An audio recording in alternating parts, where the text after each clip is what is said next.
I was right. She placed him on the bed, ready to mount him, and I almost wanted to turn and look away, disgusted with what she was about to do. Then, to my amazement, I watched as those little bumps began to gently push her skin outward.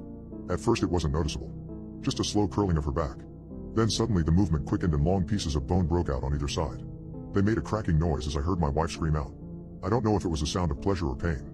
The bones pushed to the side and started to form sinew and stretched the skin to its limit. And I realized they were forming what appeared to be wings.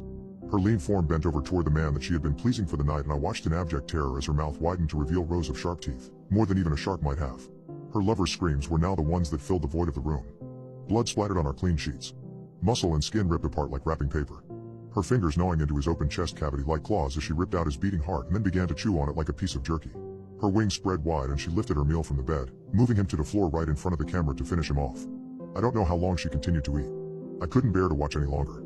Then I looked toward the room in confusion, trying to understand how it was possible for the video to correlate with my pristine room.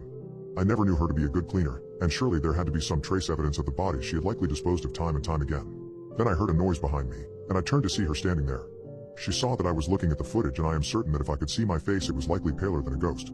Without a word, Claire crossed the room and looked down at the doll, playing with the strings like a cat might a ball of yarn. Then she crushed it slowly in her hand. It took less than a few seconds for her to reduce it to rubble.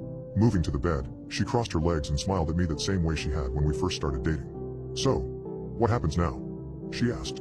I found myself at a loss for words. Then finally I went over toward her and smiled nervously, remembering the other cameras in the house. Remembering she didn't know what all I had seen or if I had saved anything. I get everything in the divorce. Or I will leak what I have all over the internet to every priest, demon hunter and damn X-File junkie there is. Are we clear? I said with the best poker face I could muster. I knew she could kill me in a heartbeat. But I also knew if that was her goal she would have done it years ago.